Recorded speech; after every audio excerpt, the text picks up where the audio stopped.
Valdai, Taip, Egidijau. turiu keletą klausimų apie tą tokį sąlyginai, nesakytum, naują, bet ir nelabai seną dalyką - implantaciją. Taip. Žinot, kaip ir kiekvienas naujas, nelabai senas dalykas, apaugęs mitais, legendomis, teisybėm, neteisybėm. Tai va, ir aš turiu keletą klausimų, į kuriuos, jeigu tu atsakytum, aš manau, palengvėtų daugam renkantis. Pabandyčiau atsakyti. Renkantis tą operaciją. Taigi, pirmasis klausimas. Ar tai iš ties ši procedūra tinka tik seniems, vyresnio amžiaus žmonėms? Ir reikalinga, ir tinka? Tikrai negidėjau. Šitai procedūra iš tikrųjų yra visai kategorijai žmonių. Ir moterim, ir vyram, ir vyresniem, ir jaunesniem, ir netgi turim pacientų, kuriuos implantavome 18 metų. Oho. Reiškia, buvo neišdygęs dantis, Supratau. neturėjo danties ir reikėjo implanto. Tai va, tai tas mitas, kad tik tai vyresniems žmonėms tikrai galiu paneigti, mes implantuojame visus žmonės, viso amžiaus kategorijų. Supratau. Tada gerai, tada kyla klausimai. Jeigu vėlgi vyresnio amžiaus žmonėms dažniau būna problema su išplonėjusiu kaulu, Taip, ten tos būna. vietos, kur nėra dantų, ar ne? Taip, būna. Ar sprendžiama ir kaip sprendžiama ši problema? Šiuolaikinėje implantacijoje iš tikrųjų mes turime tikrai labai gerų progresyvių medžiagų, kur mes galime atstatyti žandikaulį bet kokios būklės. Tai gali būti sudėtingesnis atvejis, gali būti lengvesnis atvejis, bet tikrai galima tai padaryti. Bet aišku, priklauso vėlgi nuo žmogaus sveikatos, ar jis turi kažkokių šalutinių ligų, ar yra ten kažkokių, sakykime, patologijų kaule, ar reikia ilgai laukti, kol sugis ten viskas kaulas patraukimo. Tai čia labai daug yra tokių niuansų, kur tiesiog, bet tikrai įmanoma atstatyti bet kokį kaulą. Supratau. Ir, turbūt kiekvienam mūsų labai aktualus klausimas, ar tai iš tiesų yra taip brangu, kaip apie tai šneka visi? Sąlyginai manyčiau, kad nėra tai brangu, nes jeigu taip jau paskaičiuoti, ką žmogus gauna implantacijos metu, kad tai jisai gauna atstatytą dantį, gauna komfortą, nereikia šlifuoti gretimų dantų, kaip anksčiau darydavo tiltus. Teisingai, taip. Nes tiltą padaryti, pačiam irgi tai buvo. Tiltą padaryti irgi yra ganėtinai brangu. Taip. O įsukti vietoj 2 nušlifuotų dantų vieną implantą, aš manyčiau, kad yra pigiau. Teisingai, ir išsaugai dantis. Taip, ir išsaugai gyvus dantis. Šis procesas yra kompleksinis, ar ne? Tu negali ateiti sakyti, čia man implanto, čia nereikia, čia o dabar varsteigiai įsukom ir aš rytoj einu pasivaikščioti ir valgyti ten graužti riešutus, ne? Tai užtrunka. Taip. Kame kaip, dėl ko užtrunka tas procesas? Procesas taip, jisai yra daugiaetapis, tai yra pirmučiausia atliekama implantacija, tai reiškia yra įsukamas implantas į kaulą. Tai yra kaip atstoja šaknį. Taip, supratau. Taip.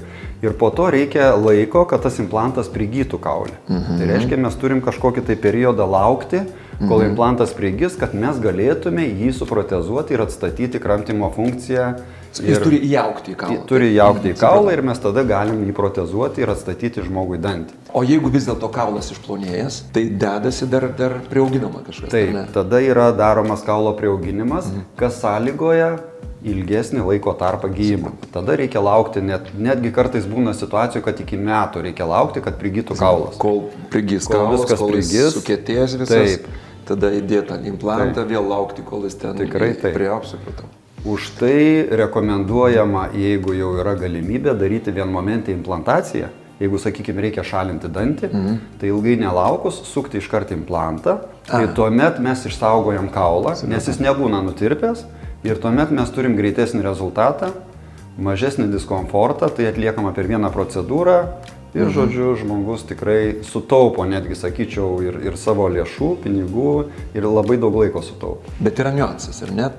Ta vieta, kur ištraukia dantį, turi būti sveika, negali būti jokio uždegimo, ar ne? Taip, neturi būti didelio uždegimo. Kartais būna nedidelis uždegimas, mes jį pašalinam ištraukimo metu ir iškart statome implantą. Bet jeigu jau labai yra procesas, jeigu užleistas procesas, tada taip, tada traukimas, tada reikia laukti 3 mėnesius ir tada tik tai yra implantas. Tai žodžiu, prailgėja mūsų visas tas procesas. Tai žodžiu, patariama nelaukti. Patariama tikrai nelaukti ir o ką patartum tiems, kurie, žinot, kaip nemalonus tas dalykas eit pas odontologą ir ten visos tos operacijos ir tie laikai ir viskas nepatai.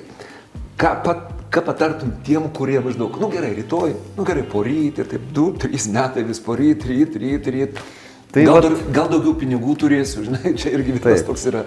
Nežinau. Tai vat šitas dėlsimas iš tikrųjų yra didelė klaida paciento atžvilgiu, nes jis po to, atėjęs vėliau, jis turės sumokėti 2, jeigu ne 3 ir net 4 brangiau.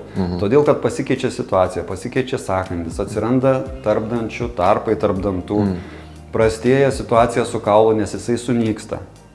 Nes toj vietoje, jeigu nėra ilgai danties, kaulas nyksta, o implantai įsukus iš karto. Kaulas toj vietoje nenyksta, yra palaikoma funkcija kaulo, jis gauna krūvį per atstatytą dantuką. Žodžiu, jis tikrai praranda daug, jeigu jisai delsia. Nes kuo ilgesnis delsimas, tuo po to finansiškai būna tikrai sudėtingesnis reikalas. Sakysim, žmogus atėjo, žmogus laikus susiėmė, supranta, kad reikia padaryti. Tai kaip mėnesiais galėtum įvardyti, kokį mėnesių, kokį laiko tarpą atėjus čia, nuo nulio, sakysim, ištraukė dantį, įdėjai implantą, palaukiai, įdėjai, reiškia, karūną, taip vadinasi, man atrodo, taip. Tai iš principo laikas yra, sakykime, vėlgi labai individualus. Jeigu tai daroma kaulo augmentacija, prieauginimas, tai ir šiek tiek laiko reikia daugiau, kad tas kaulas užaugtų. Estetiniai zonai, jeigu tai yra priekinis dantis, arba būna po traumos, pavyzdžiui, reikia dantį šalinti, iškart dedam implantą ir netgi darome vienmomentiškai protezavimą. Bet protezavimas galimas tik tai laikinu vainikėliu. Estetiniais sumetimais, kad žmogų išspręsti diskomfortą estetiniai zonai, čia ir dabar mes padarome dantuką, bet jis bus tik tai laikinas. Jis nebus okliuzijoje, jis neturi kasti su kitais dantim, bet jisai tik tai atliks grožio funkciją. Supratau. Tai ko gero atsakėjai mano visus klausimus. Ačiū.